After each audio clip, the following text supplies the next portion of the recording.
點都正常收你20-30% 嘅。其實呢個係魔鬼在細節。除翻埋300萬嘅樓價嘅話咧，咁即係大概回報卡住咗咁樣啦，咁啲客咧嗰陣時問我哋，我都門閂唔到喎。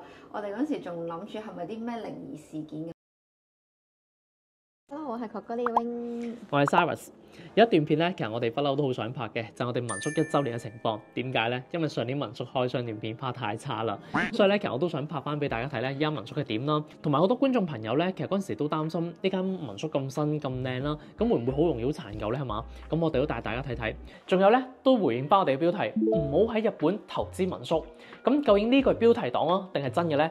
我哋都會從咧即係好多唔同角度啦，包括咧就係一啲隱藏式收費啊、陷阱啊，或者物業投資價值回報率等等咧，同大家睇睇嘅。我哋啱啱咧入到嚟咧就見到呢條超大條嘅痕。我哋每一次翻嚟咧，其實都會睇下啲牆啊，會唔會有呢啲痕啊？咁就揾工具去處理咗佢啦，就唔會等佢越嚟越難處理咯。因為清潔公司係唔會幫我哋處理嘅。係啊，所以呢個都要交俾我哋自己處理。但我想講咧，呢條痕真係好深喎，點搞好啊？呢條應該，因為我哋啲篋咧又唔使搬上去嘅，但係唔知係咩嘅痕跡咯，陣間試下處理下先。另一個咧，我哋估唔到耗損嘅位咧，就係呢度門啊 ，total 咧有4道門換咗啦。因為咧嗰陣時太潮濕啦，咁所以咧個門框同埋個門咧都發脹咗喎，即係完全咧係閂唔到門啊，卡住咗咁樣啦。咁啲客咧嗰陣時問我哋，我都門閂唔到喎。我哋嗰陣時仲諗住係咪啲咩靈異事件咁樣啦，原來係真係因為發脹咗，所以閂唔到門。4道門啊，總共咧花費咗我哋差唔多30萬英嘅，咁就冇咗啦。除咗門之外咧，為咗改善濕度咧，我哋又整咗個換氣系統啦，就呢一個。唔好睇佢咁細個，其實佢好勁啊！因為咧，其實佢係連接去到地下呢度咧，係有一個咧可以打開嘅地下通道啊！大家房客咧記住唔好試啊！咁咧打開咗之後咧係點咧？佢咧可以通去下面啊，成個地下通道嚟㗎。下面咧就裝咗3個大嘅換氣系統嘅。咁咧就增加咗下面嘅空氣流動性啦，就會令到咧1樓呢一度咧其實冇咁潮濕嘅。呢個換氣系統好貴啊，成個換氣系統咧要成40-50萬英㗎，所以我哋淨係搞到門同埋換氣系統咧都用咗成70幾80萬英啊。另一個耗損咧就係牆紙啊，牆紙咧有啲位咧係已經反起咗，所以我哋今日咧帶埋工具過嚟整翻好。廢廢地。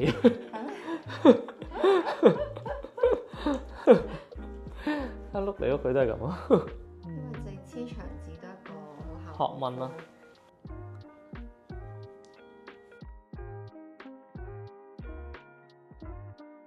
除此之外啦，磚嚟講其實都有少少耗損嘅，咁但呢度我哋已經安排咗人嚟換㗎啦，應該今日都換埋佢。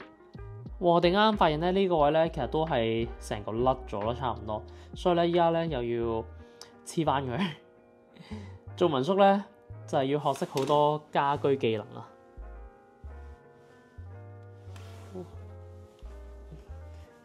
呢一年咧個耗損咧其實都唔算好嚴重嘅，因為咧好多謝客人都好愛惜我哋嘅用品啦，所以咧其實呢間屋咧都仲係好新淨咯，我自己覺得啊。除咗耗損之外咧，我哋今年咧仲新增咗好多 item 嘅，就好似啱啱講過嘅換氣系統啦，仲加咗2部抽濕機，因為咧冬天又開始啦喎，所以我哋咧又加咗個火鍋爐。同埋咧，我哋民宿咧有2個沖涼房啊，所以咧大家洗完頭咧都想要風筒，咁我哋咧就增添咗多個風筒，咁 total 就有2個風筒嘅。之後咧仲加咗個熨斗。此外咧，下層咧仲加咗啲矮凳仔啦，同埋小朋友玩嗰啲動物凳仔啊。夏天嚟講，其實又有戶外嘅風扇啦，咁大家 BBQ 嘅時候冇咁熱，仲有停車場又加個斜板啦，咁大家咧揸車上落嘅時候方便啲啦。仲有張 BB 凳啊，因為咧都好多客人反映啦，係想帶小朋友一齊過嚟玩嘅，咁但係咧我哋之前咧一路都未增添咗張 BB 凳，所以其實我哋都會因應咧唔同嘅時間啦，同埋客人需要咧增加唔同嘅嘢咯。另外增添得比較多咧，就係呢啲碗碗碟碟啦。因為咧我自己好中意行呢啲家品鋪啊，所以有時見到靚咧又忍唔住手就買咗翻嚟啦。我哋咧就坐低同大家講下咧投資日本嘅民宿嘅回報率啦。我哋住喺沖繩啦，咁我哋對於本島嘅民宿咧其實相對上冇咁熟嘅，所以我哋咧全程都會以沖繩嘅民宿作為一個參考咯。投資本島嘅話咧，咁可能你數據上你又會再調整一下啦。沖繩為例啦，因為沖繩樓價咧其實一啲都唔平啊。沖繩樓價我哋自己覺得大概係東京嘅70%左右啦。以一個鄉下地方嚟講，其實真係貴嘅。其實我哋預期咧，其實基本上投資回報率有5至8%咧，已經係一個好合理 OK 嘅回報嚟㗎啦。其實去到8至10%已經係我哋覺得好理想嘅，10%簡直係標榜啦，係咪先？係啦，模範生。咁所以變咗嚟講，其實回報率即係你話係咪高咧？其實又唔係好高嘅，因為過去一年咧，其實陸續都有客人啦或者朋友咧，其實想喺沖繩買民宿，然之後委託我哋管理啦。咁但係我哋一路咧遲遲咧都冇落實到任何嘅計劃嘅，原因係點解？咁嘅原因咧，就係因為我哋真係太高要求啦。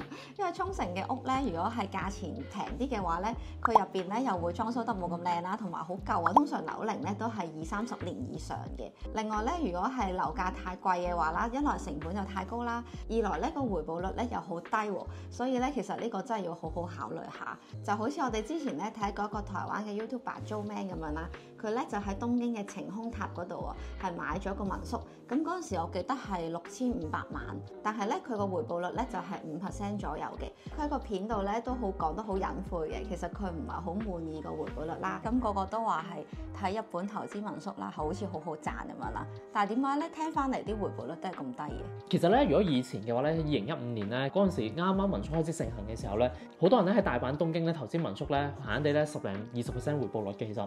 但自從喺2017-18年之後咧，其實更改咗個民宿措施之後咧，其實回報率相對上已經低咗啦。而且民宿係太多雜費啦，雜費係啲乜嘢咧？咁我 list 俾你聽啊，即係好似正常一般啦，管理費大概20至30% 啦。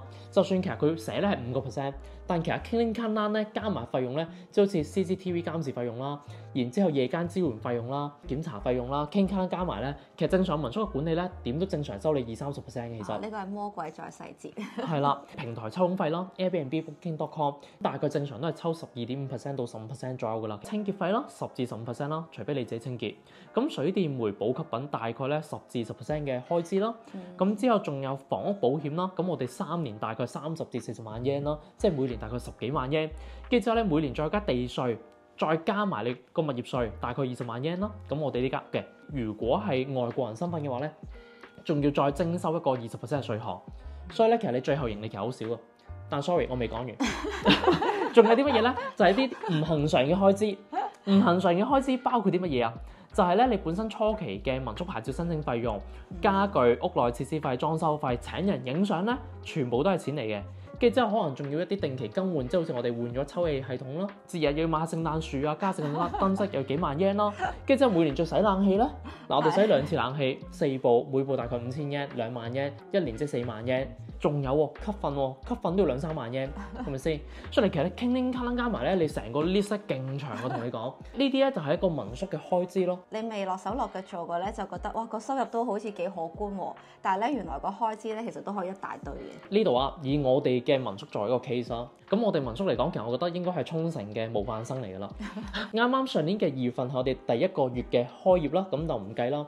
咁個月嚟講，其實出租率大概半嘅啫，但3月去到嚟緊嘅今年2月咧，其實穩定嘅，每個月平均出租率嚟講，其實大概90%，最低出租率應該80%幾，最高1-2個月係 full 咗嘅。啊，多謝大家支持，多謝大家支持。我哋嘅營業額咧，其實已經算係好理想嘅。其實每個月平均大概62,000至63,000蚊港紙。咁但62,000至63,000嘅營業額喎，咁然之後仲要扣喎，我哋實際上代嘅其實應該臨尾淨係代到不足可能 around 4萬蚊度啦。因為咧你每年 extra 嘅維修費啦，然之後其他傾卡啦雜費，然之後地稅、物業稅，跟住仲要再加埋我哋本身公司要俾稅㗎嘛，我哋有盈利要俾稅㗎嘛，係咪先？咁所以實際上嚟講，其實代到落袋嘅其實都係得 around 4萬蚊，因為我哋仲要自己管理，係唔使管理公司嗰20-30% 費用，咁變咗好多嘢我哋自己做埋。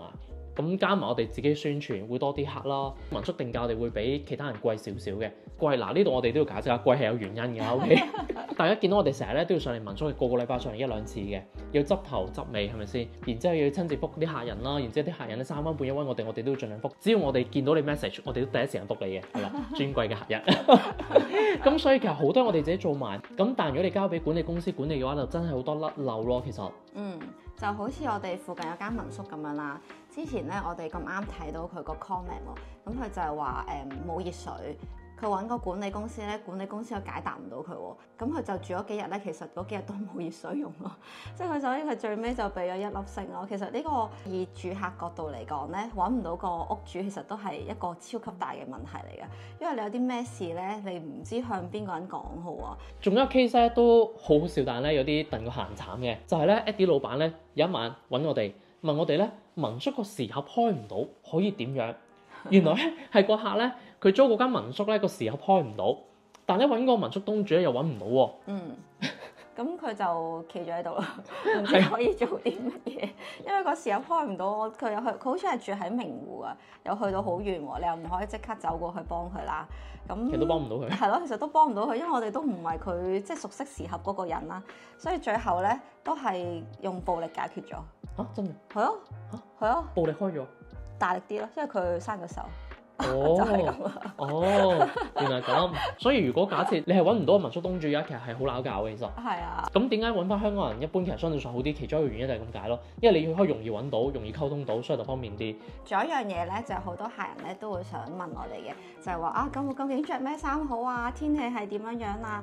我想行程係咁樣樣，我順唔順利啊？究竟點樣？餐廳係，仲有 book 餐廳咁樣樣啦。咁其實咧呢樣嘢咧，我哋都好樂意幫大家解決嘅。但係首先啊，就係咧幫助我哋主要嘅客人解決咗先啦。因為如果我哋咧做自己主要嘅嘢都冇時間嘅話，其實好難幫其他人去處理呢啲問題咯。係啊。因為我哋而家咧收到嘅 message 真係越嚟越多。太多啦。係啊。所以我哋都有啲要請人。我哋依家請人啦。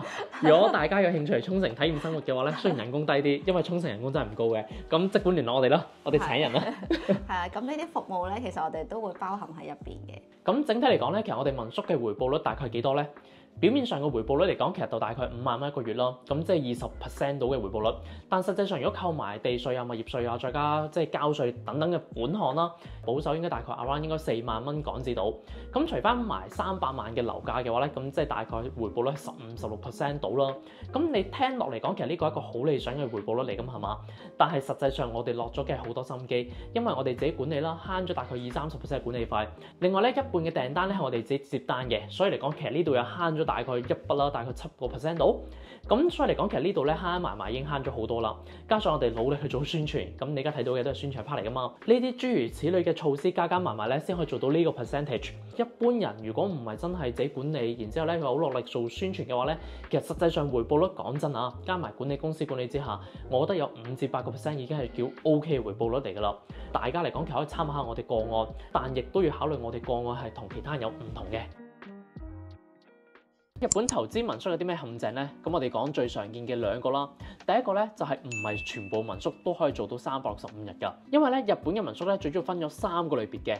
一個嚟講，其實就係簡易嘅民泊啦，似係旅館嘅牌照嚟嘅，就可以入住365日啦。咁呢啲嚟講其實 OK 嘅，最理想。咁我哋民宿亦都係呢一類嘅。第二類嚟講，其實特區民泊啦，喺日本本島咧個別地方先至有嘅，係一啲好特別嘅地方咯，特區啊嘛，係咪先？咁所以嗰啲地方都做到365日嘅民宿嘅。仲有一啲咧，就係啲新法民泊，佢就係啲地方咧，就唔係個個地方都可以做到365日，佢淨係可以做到1年180日嘅。申請牌照容易啲，但係嚟講嘅話咧，你1年得180日營業到，咁即係回報率會低勁多咯。其實，咁你買樓嘅時候咧，個不動產未必會同你講清楚買緊嘅究竟係邊一類型咯。其實你要自己 check 清楚嘅，即係如果你冇 check 清楚，你買錯咗嘅話咧，就變咗淨係放租，咁租金回報率亦都低咗好多啦，係嘛？第一樣嘢嚟講，其實好多人都會碰壁嘅，就係呢個民泊嘅法例啦。第二個咧就係好多隱藏收費，即係好似我哋之前啱啱講咁樣啦，有一大堆嘅隱形開支，所以呢度夾埋個開支都係超級大嘅。變咗其實咁大筆開支情況底下咧，你回報率就會低好多咯。跟住落嚟咧就係老生常談問題，就係可唔可以用民宿去到申請經營管理簽證咧？呢個問題咧，我哋都心思細密咁樣諗過嘅。其實咧係可以，但係咧就真係超級大風險啦。呢個我哋就唔建議嘅。咁點解咧？一來咧就係因為民宿咧個投資成本比較大啦。咁二來咧就係因為佢嘅經營管理成分咧係低嘅。你可以諗下咧，入個局點會俾你咧入嚟日本住啦，跟住好似包租公包租婆咁樣揞腳咁樣等收租咧，係咪先？而且咧民宿個收入咧係要涵蓋到公司嘅支出同埋人工啦。咁所以咧呢個都係一個幾大嘅成本嚟嘅。如果普通係500萬，我覺得都未必可以 OK，起碼都要1000萬以上，係嘛？我覺得1000萬係一個比較穩陣同埋保守啲嘅數字咯。其實，萬一你本身營業額唔夠嘅話咧，可能佢真係因為你冇乜經營管理，賺錢又唔多，跟住之後咧臨尾唔續簽俾你，咁就玩完㗎咯。或者2間咯，我諗2間以上會好啲嘅。係啊，你2間嘅，或者咧你中意一成棟，然之後咧，跟住好多細單位嗰啲，其實都有管理成分嘅。咁講翻我哋自己個案先啦。咁我哋自己個案嚟講，其實雖然大家都見我哋係有民宿㗎啦，係嘛？但當然啦，民宿絕對唔係我哋嘅主業啊。雖然民宿係我哋主要收入來源之一，因為我哋依家同唔同嘅公司合作啦，包括我哋有投資車擺咗租車公司啦。大家嚟沖繩玩記得可以租車揾我哋啊。將來嚟講，其實亦都會有其他業務嘅。咁我哋而家都希望請緊人㗎啦，其實。咁而且我哋慢慢轉型成為一間就係廣告嘅平台公司啦，就係幫手推銷一啲即係沖繩旅遊諮詢嘅 product 咯。咁所以民宿又好，租車又好，都係我哋會係宣傳嘅一個對象咯。其實我哋呢度當然亦都唔排除咧，有啲人咧係淨係得一間民宿，而佢可以真係一路 keep 到經營管理簽證啦。咁但係其實屬於一啲少數例子，咁我哋又唔評論咁多啦，係咪先？咁但係如果大家真係諗住咁樣去到搏嘅話，咁當然大家各隨喜好啦。咁只不過如果放我哋嘅 case 嚟講，其實我哋絕對唔會咁樣冒險去到做一個經營管理簽證咯。最後一個問題咧，就係我諗大家咧嚟到日本買日本樓嘅時候咧，都好關心嘅一個問題，就係咧升值同埋貶值空間呢一樣嘢。嗱，呢個咧我哋就唔係專家，但我哋咧就俾出我哋自己嘅意見啦，同埋我哋睇到嘅數據啦。戴翻頭盔先。係戴翻頭盔先。日本嘅樓價咧，佢分咗2 part 其實，一 part 咧就係個地價，另一 part 咧就個屋嘅價錢。理論上嚟講，其實地價咧會不斷升嘅，但係個屋嘅價錢咧會不斷折舊嘅，佢會咧慢慢折舊到0嘅，即係正好似我哋民宿啦。我哋民宿嚟講嘅咧數據上嚟講，其實就係20年折舊，咁20年之後咧個房屋價值咧就歸0嘅，但個地價就仲喺度嘅。所以嚟講，其實就算20年之後賣翻出去嘅話咧，其實可以賣翻差唔多價錢嘅。好似我哋屋企咁樣啦，咁因為咧嗰個屋主咧都有問過我哋會唔會想買喎。日本咧其實佢個約咧好清楚嘅，就會寫明啦係個屋係邊個買咗，同埋嗰陣時買係幾多錢，咁仲有邊個接咗手，第2、第3個人買，全部都寫晒嘅。咁我哋咧就睇翻嗰張屋約啦，我哋而家租住嗰度咧就係6400萬。